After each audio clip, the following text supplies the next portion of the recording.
శుభోదయం. క్రీస్తు యేసునందు అత్యంత ప్రియమైన దేవుని బిడ్డలారా, మన రక్షకుడైన యేసుక్రీస్తు యొక్క పవిత్ర నామములో మీ అందరికీ ఉదయకాల శుభాలు తెలియజేస్తున్నాను. మన టిఎల్సి అనుదిన ఆహారంలో దేవుని యొక్క మాటను మనం ఈ ఉదయకాల సమయంలో జ్ఞాపకం చేసుకున్నాం. సామెతల గ్రంథం 3వ అధ్యాయం 16వ వచనాన్ని మనం జ్ఞాపకం చేసుకున్నాం. దాని కుడి చేతుల్లో దీర్ఘాయువును, దాని ఎడమ చేతుల్లో ధనఘనతలు ఉన్నవి. దేవుని బిడ్డలారా, ఈ 3వ అధ్యాయాన్ని మీరు గమనించినట్లయితే దాని అనేటువంటి మాట 16వ వచనంలో చూస్తాం. దాని అనేటువంటిది ఏంటంటే జ్ఞానాన్ని గురించి జ్ఞాపకం చేయబడింది. దాని అనేటువంటి స్థానంలో జ్ఞానం అనేటువంటిది చాలా ప్రాముఖ్యమైంది. జ్ఞానం అనేటువంటిది చాలా ప్రశస్తమైంది. 2 రకాలైనటువంటి జ్ఞానాలు మనకున్న ఈ భూమి మీద.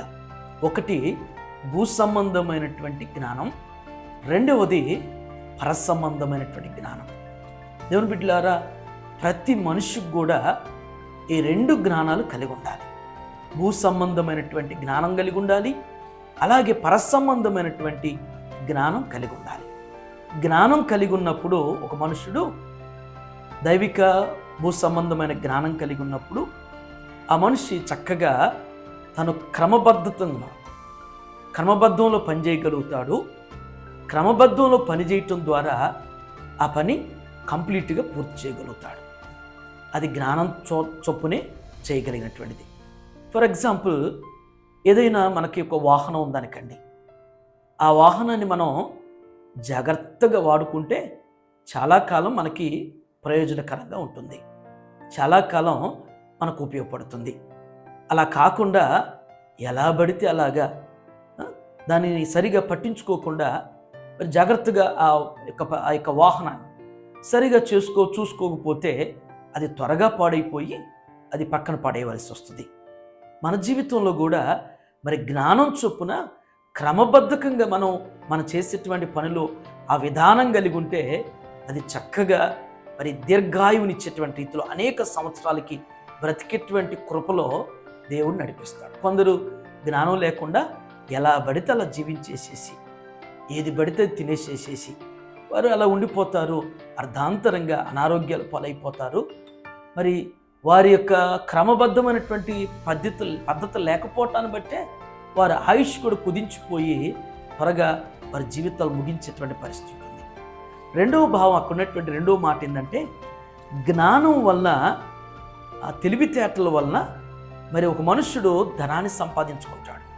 నిజమే, జ్ఞానం కలిగి ఉండటం దాన్ని బట్టి, తెలివితేటలు కలిగి ఉండటాన్ని బట్టి తన తెలివితేటల చొప్పున పని చేస్తాడు, సంపాదిస్తాడు, ధనాన్ని సంపాదించుకుంటాడు.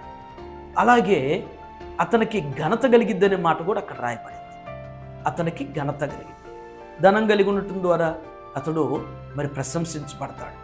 కష్టపడి ప్రయోజకుడు అయ్యాడు, పెద్దవాడు అయ్యాడని చెప్పేసి, కష్టపడి ఉన్నతమైనటువంటి స్థాయికి వచ్చాడని చెప్పేసి అనేకులు మరి అతన్ని ఘనపరిచేటువంటి రీతిలో అతన్ని గౌరవిస్తూ ఉండేటువంటి పరిస్థితులు. దేవుడు మనందరినీ కూడా ఆయన జ్ఞానం చొప్పున దీర్ఘాయువుతో జీవించాలని దేవుడు కోరుతున్నాడు. ఆయన ఇచ్చేటువంటి జ్ఞానం చొప్పున మరి ఈ భూమి మీద ఐశ్వర్యం కలిగినటువంటి వారుగా, ఘనత కలిగి జీవించాలని చెప్పేసి దేవుడు కోరుకుంటున్నాడు. ఆ విధంగా దైవికమైన భూ సంబంధమైనటువంటి జ్ఞానంతో మరి దేవుడు ఈ భూమి మీద మిమ్మల్ని అందరినీ కూడా దేవుడు వర్ధలింపు చేయనుగాక. ఆమేన్. ప్రార్థన చేసుకుందాం. ప్రేమ నమ్మకమైన మా యేసు ప్రభువా, మీ పరిశుద్ధమైన బంగారు పాదాలకు వందనాలు. జ్ఞానటువంటి సొలొమోను ద్వారా జ్ఞాపకం చేయించినట్లుగా నా తండ్రి దేవా, జ్ఞానం వల్ల నా తండ్రి దీర్ఘాయువు కలిగి ఉంటామని, జ్ఞానం వలన ధనఘనతలు కలిగి ఉంటారని జ్ఞాపకం చేయబడింది. దేవా, భూ సంబంధమైన పరసంబంధమైనటువంటి జ్ఞానాన్ని మా అందరికీ మీరు దయచేయండి. ఆ జ్ఞానం చొప్పున క్రమబద్ధమైనటువంటి జీవితం మేము జీవించిన తండ్రి దేవ, మీ చిత్త ప్రకారం నేను మీ కృప ద్వారా దీర్ఘాయుష్ కలిగి జీవించేటువంటి కృప అయ్యా, మా పితరులు ఏ రీతిగా జీవించారో ఆ విధంగా జీవించుటకు మీ కృప దయచేయండి. దేవ, మాలో ఉన్నటువంటి ప్రతి తొందరపాటుని, ప్రతి ఆయాసాన్ని, ప్రతి నాయన మరి ఇబ్బందికరమైనటువంటి టెన్షన్స్ అన్నిటిని కూడా మీరు తీసివేసి నెమ్మదికరమైన జీవితంతో దేవా తుదుమట్టుకు కొనసాగుటకు కృప దయచేయండి. ఆ జ్ఞానం చొప్పున ఆయన ఐశ్వర్య ఘనతలను పొందుకోగలిగినటువంటి ధన్యత దేవ ఈ ఉదయం మీ బిడ్డలందరికీ మీరు దయచేయమని, దేవ ఈ వాగ్దానం ప్రతి ఒక్కరి జీవితంలో స్థిరపరచమని యేసు నామములో ఈ ప్రార్థన మీకు సమర్పించున్నాను తండ్రి. ఆమేన్. దేవుడు మిమ్మల్ని దీవించును గాక.